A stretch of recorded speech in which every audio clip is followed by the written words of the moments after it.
Okay, so let's start with our third video where I'll explain you how we do data cleaning in the Jupyter Notebook.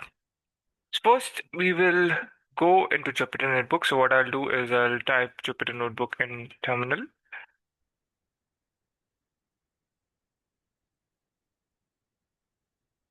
Okay, I'll then press, okay, spelling is a bit wrong. I'll press enter. So here we come into Jupyter Notebook. I will go in my desktop. Then I would go in my SQL course. Where's my SQL course? Let me find it. Okay. Yep. And customer churn analysis. So we already have done the analysis part. Okay. Now we will come to the data cleaning part. So in this section, I'm gonna simply run the code and show the output. So I'll explain every important line so we understand. Okay, just a minute. I think I have not shared the Jupyter Notebook, so I need to share it, right? I'm sorry.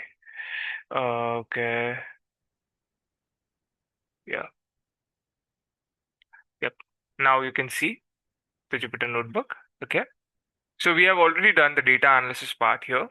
Now we will move on to data cleaning part. So in this section, I'm simply going to run the code and show the output. Okay. This is important because memorizing the query is not enough. Once we understand each component, we can apply the same logic to completely different data sets, right? So that's why I'm going to explain every important line so we understand what Python is doing and why we are asking it to do it. Now let's move. Now you see here, this is dfdb customer.head. So I'll begin with the customer data frame. Name of the data frame is df-db.-customer. So here df stands for data frame. A data frame is basically a table inside Python, similar to an Excel worksheet. It contains rows and columns. So dot after data frame name means that I want to perform an operation on this particular table. So the operation I'm calling is head, right? This is dot head. So by default, head displays the first 5 rows of the data frame. As you can see, these are the first 5 rows of the customer table. Okay. So notice the empty parenthesis after head, this one. So this parenthesis means that we are calling for execution of this function. So we use head because we don't want to display the entire data set immediately. We only need a small sample to understand the table structure and type of information it contains. So from this output, we can see columns such as customer ID, name, country, state, gender, then there's date of birth, interest, and PIN code. Now, if I write the number 3 inside this parenthesis, Python will display only the first 3 rows. Since we left the parenthesis empty, Python used its default value of 5. So just in case, if I am using 3 here, just try it, like, and if I just do it. Now it's happening because normally we have to start from here and yeah, go ahead like that. Yep. Now you see, we only have 3 rows. Now, if the parenthesis is empty, we would have 5 rows, right? But now, since the parenthesis is not empty, so what we'll do again, we'll just cut it and we'll do enter. I'm sorry, just a minute. Okay, so we'll again run it, and that's how we get the default parenthesis. Okay, so let's go to this table where we have the customer.tail. Now here is customer.head, which gives the uh, first five customer IDs, and customer.tail gives the last customer IDs. Okay, so why do we need both? You may think because the first few records may appear perfectly clean, while issues can exist near the bottom of the data set, right? So in this output, we can already notice inconsistent gender values. As you can see here, inconsistent gender values in this. You see male and female. It should be male and female, right? So it here, as you can see in the last, the tail section, the last customer IDs, we have men and women, which is not right. So as you can see, a human understands that these values are related, but Python treats each spelling as a separate category. Therefore, this will need to be standardized later. Now, let's move on to this one. Now you see I have used head, db-db.customer.head, then tail. What does head do? It gives the first five customer IDs and last five customer IDs for us to check if there are some anomalies and stuff. And what does info do? So the info function gives us a technical summary of the data frame. First, it shows that this is a pandas data frame. Next, it shows 21 entries, which means the table contains 21 rows. The range is from 0 to 20 because Python begins counting from 0, not 1. As you can see, this is 0 to 20. Python actually begins from 0, not 1. Okay. So then it tells us what the table contains. That's 8 columns. So for every column, we can see its name, non-null count, and data type. So there's name, there's non-null count, and the data type. Now, let me explain you what exactly are non-null columns.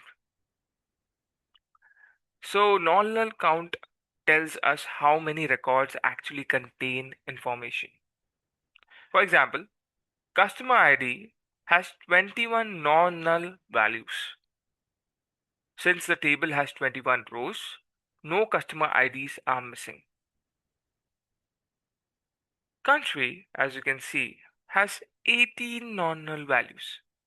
This means 18 records contain a country and 3 are missing. Interest, as you can see, has only 4 non-null values, meaning 17 values are missing. And pin code has 0 non-null values, which means the entire column is empty. So let's explain object. So data type of the most column is shown as object. In Pandas, object usually means text or mixed data. So the DOB column, date of birth column, is also currently stored as an object. Although it visually looks like a date, Python is still treating it as a text. That will prevent us from performing proper date calculation, so we'll convert it later. Now, let's see the data quality issues that are identified after we have judged the DB customer head, tail, and the DB customer info. Okay. So the data quality issues identified are based on the preview and the data frame information. So we have identified 5 issues. First is the column name is too generic. Okay, the column name is too generic, right? Second, the interest and pin code column contains too many missing values, right? There are like 4 nominal values, 0 nominal values. So if you see like around uh, there are like 17 values which are missing in interest, and entire column is missing in pin code. So yeah, you can see that. Then the date of birth column has a wrong data type. Okay, so the date of birth column has a wrong data type, means it has object. It shouldn't be object, right? Should be date. Fourth, the gender value assessment are inconsistent. So gender column contains inconsistent values such as, you know, male, men, woman, like that. So we have to correct that. Now that we understand the problems, we can. Okay, I forgot the fifth one. The fifth one is 3 country values are missing. So as you can see, country 18 normal values, so 3 country values are missing, right? So yeah, now that we understand the problems, we can clean them one by one. So let's go to the first one. That's rename the customer column. Okay. So since the name is too generic, so we rename the customer column. So let's understand this query line by line. So dfdb dash customer is a data frame I want to modify. After the dot, I use the rename function. As its name suggests, this function allows us to rename rows or columns, right? So that's why we have used df-db.customer.rename.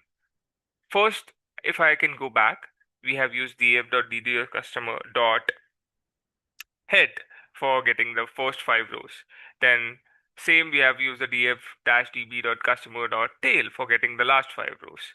But there were empty brackets. Okay.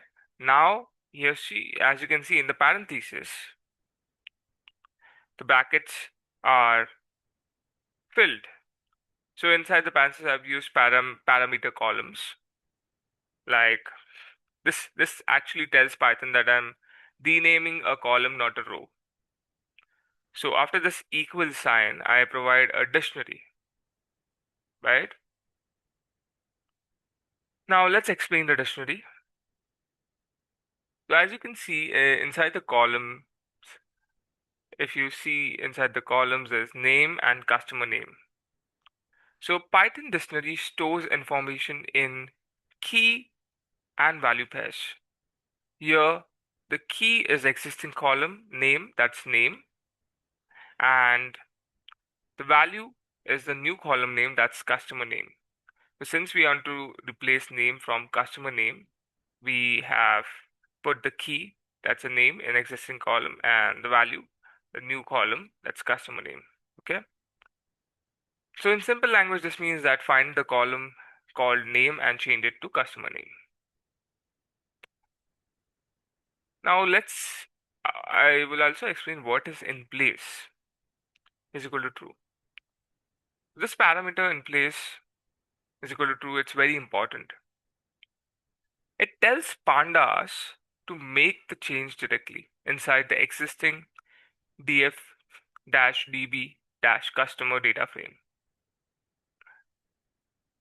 So without in place is equal to true, Pandas would create and display a temporarily renamed version, but the original data frame would remain unchanged. So if we don't put in place, it would just show us a temporary version, which would remain unchanged. So because we want to continue working with a clean data frame, we saved the change directly. That's why we put in place or true. Now, then we verify the updated column. So after making the change, I run the head again to verify it. We can now see the name has successfully changed to customer name, as you can see here, right? So first we cleaned.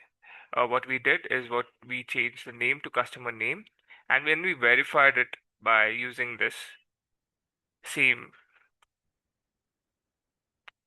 parameter, that is df dash dv dot customer dot head, and then we got the 5 columns where we have, instead of name, we have customer name here. Okay, moving on to removing unnecessary columns. So here I am removing 2 counts that don't provide enough useful information. Again, I start with df dash db dot customers dot drop in the bracket, because this is the data frame I'm modifying, right? So I'm obviously using the same one. So in the bracket, I'll start with df. I'll start with like interest and pin code. Okay.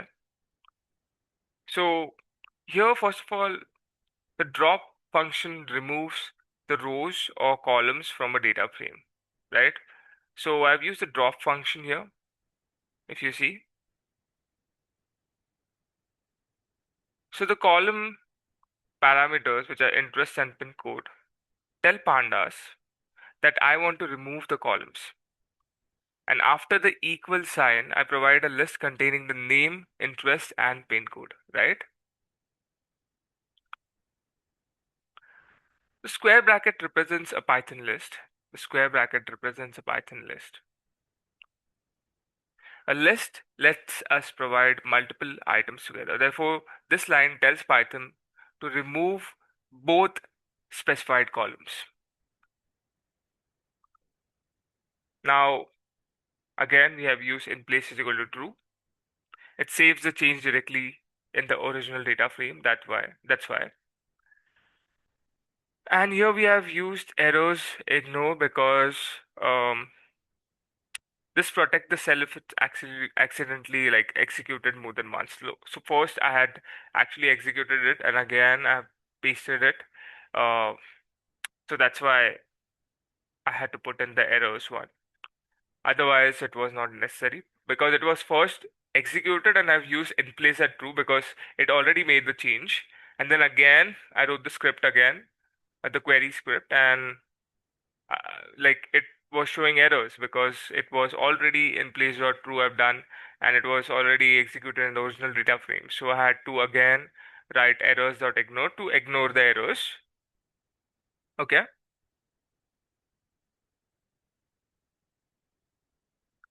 So with errors dot ignore, Panda simply continues if the column have already been removed. Okay. So that's that. Now, in a strict production process, we may prefer an error because it alerts us to an unexpected scheme range. But in this learning notebook, errors is equal to ignore makes the cell safer to rerun. Okay, and we move on again to verify the customer head. So I again rerun it to confirm whether the columns are removed.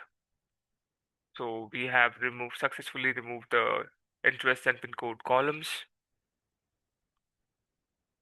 Okay, get it? Perfect. Let's move on to third step. That is to convert the date of birth to date type. Now, let's go through the script point by point. Now, this query looks slightly different because I'm modifying one specific column. On the left side, I write df dash db dash customer bracket date of birth. So the square bracket allows us to select a column by its name. So this means select the date of birth column inside the customer data frame. Now explain assignment. As you can see, so I'll explain the assignment. Um, so this equal sign is an assignment operator. Okay. So this equal sign here is an assignment operator. It takes the result from the right side. Okay. It takes the result from the right side and stores it back in the DOB column on the left side of the chat. Right. So this is the DOB column. So this equal sign basically is an assignment operator which takes a result of from the right side and it stores it back to the DOB column on the left side. This is the DOB column. So this stores this information. This assignment operator. It stores this information into this information in the right side. Okay. So as you can see, let me explain you what is this pd.to dash date time bracket. Now, PD is the short name we give pandas. We give for pandas. So when we imported it using import pandas as PD, okay. So then to dash date time function belongs to pandas and convert values into proper date time data type. Okay. Now inside the date time brackets, I provide the existing date of birth column. This tells pandas which value it needs to convert. Now, as you can see, the value which I need to convert is the date of birth. So, uh, let me also explain you what is errors is equal to coes. So it actually tells pandas to handle invalid dates. So if it finds a value that cannot be converted, it won't stop the entire program with an error. Instead, it converts that invalid value into NAT. That is not a time. Okay. So it is a date version of a missing value. Now, again, then we verify our info page because in the info page, as you can see here, we have date of birth as object. So here we have to see as date time. So here we have verified the date of birth as date time. Okay. So I think it is clear. The step 3 is clear.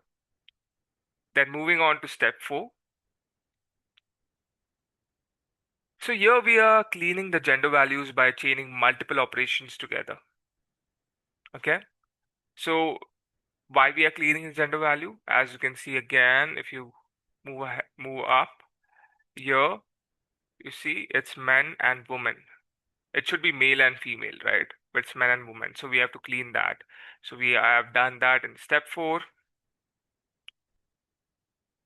So we begin by selecting the gender column, that's df db custom dash db dash customer gender.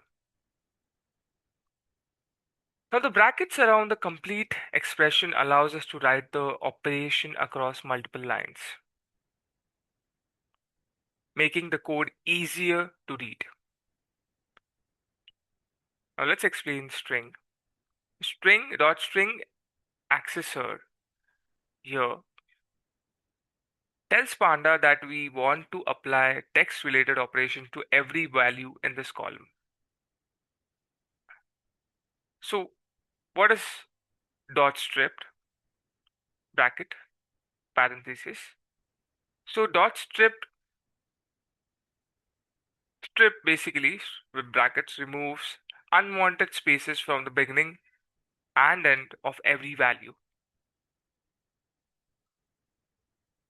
So for example, a value is written as space male space becomes simply male. Okay? Then I will explain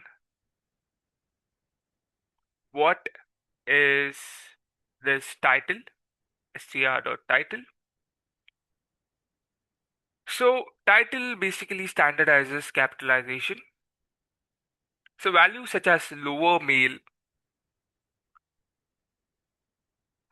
male becomes male and uppercase female, becomes female, small case. Okay. So then there is replace. So finally, we replace the correct category names that are different but mean the same thing. So again, we use a dictionary. So the existing value men is replaced with male and woman is replaced with female. Now, the complete clean result is assigned back to df db customer gender, replacing the original inconsistent values. This is the value counts. So the value counts how many times each unique category appears, right? Parameter, as you can see the brackets, false. Drop now is equal to false. False tells pandas to include missing values in the count if any exist. The result shows only female and male, which confirms the categories have been standardized.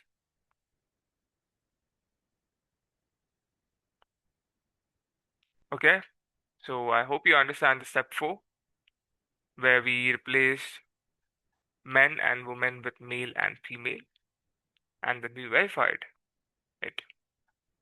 Okay, so moving on to step 5, which is inspect missing country values. Okay, I'll explain the query line by line. Now, before filling missing country values, we inspect the affected records. So I created a new variable called missing country records. Okay. So this does not replace the customer data frame. It creates a smaller filtered view containing only customers whose country is missing. So we start with dfdb customer country. Then this is an assignment operator is equal to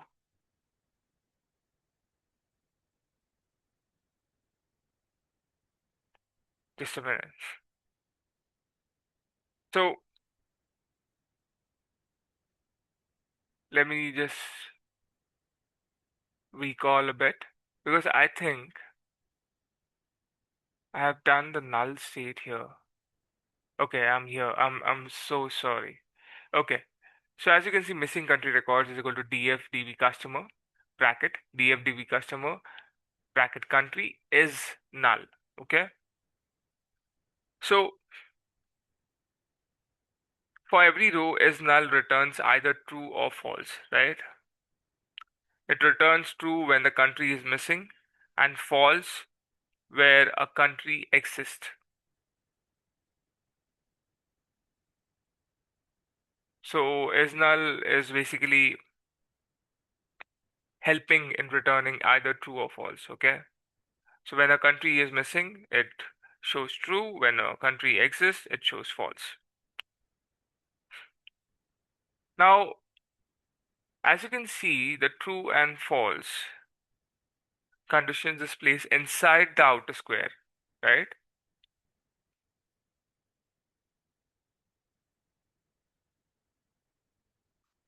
So since this true and false condition is placed inside the outer square brackets,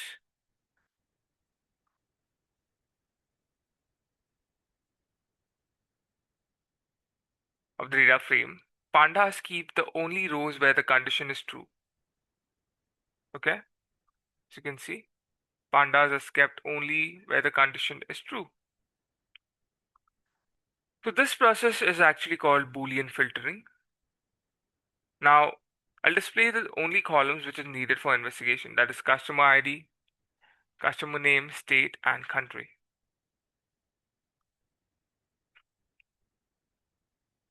So this makes like the output focused and allows us to use information to identify the correct country.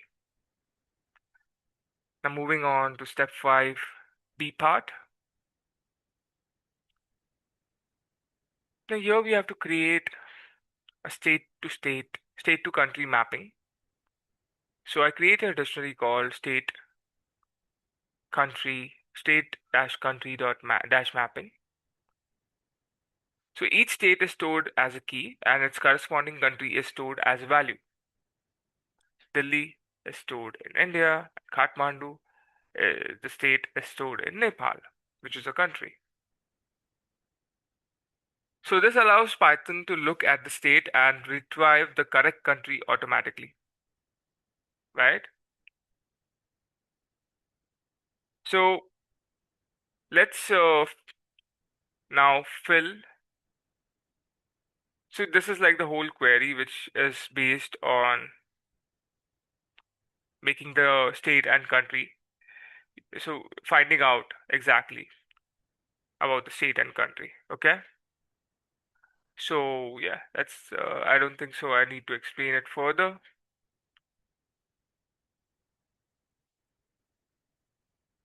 Okay.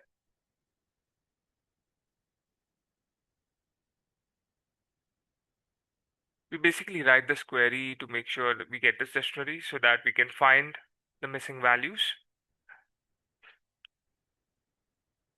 Now let's go to the step 5, C. Okay, which is to fill the missing country values.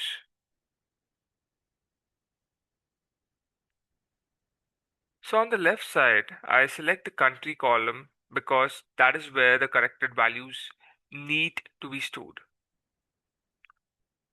And on the right side, as you can see, I've used dot fill now. So fill now brackets replaces missing values. Importantly, it leaves existing non-missing countries values unchanged. So dot map, if you see, there's dot map here.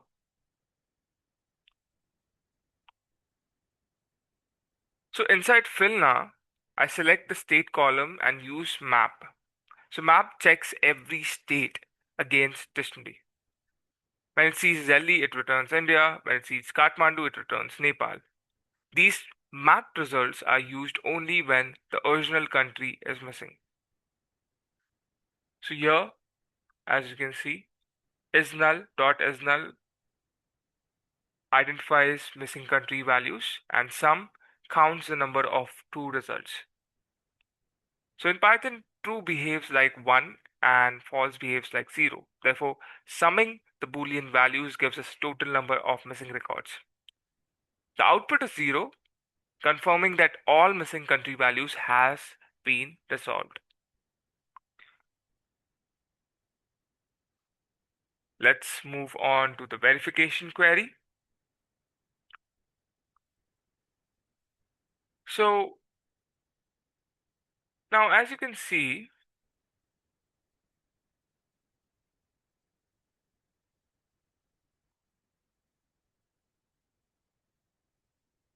we are in the final verification part. So here print brackets displays a text label so that the notebook output is easier to read. Okay. So as you can see, there's /n. So the characters \n create a new line before the heading. This separates the output section visually. And the display part, which you can see here,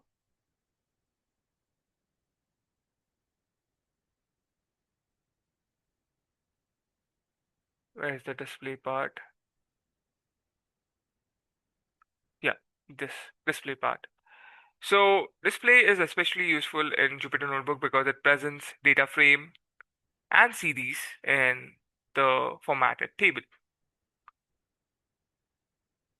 Now, the query, which is df-db.customer is null.sum.toFrame. Okay, so is null checks every cell for missing values. Sum brackets then counts for the missing values column by column. Dash dot to dash frame bracket missing values. This the result is originally this dot to dash frame bracket missing values. So the result is originally a Panda series to dash frame converts into a data frame and gives the result column the clear label missing values, right? So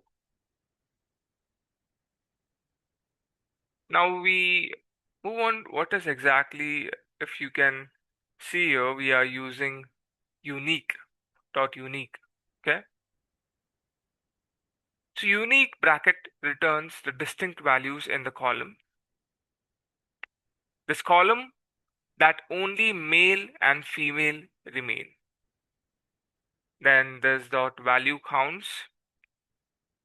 So that the value dash counts brackets counts customers by country. The output shows 19 customers from India and 2 from Nepal. As you can see here, we have around 19 customers from India and 2 customers from Nepal.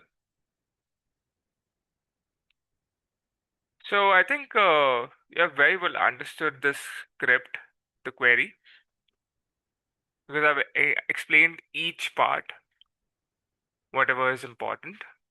Okay. And that's how when we enter it, we get the missing values, then we get the cleaned customer data and the unique gender values plus the country customer data. So this completes the customer data cleaning process. More importantly, we didn't simply run the commands.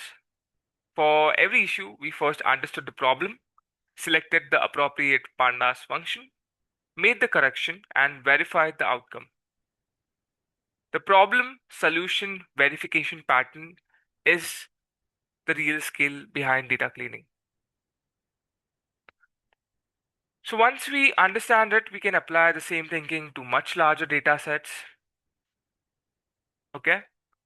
So yeah, I think we are done with this data cleaning part of the customer section. We'll move on to next section in the next video. Okay. Take care.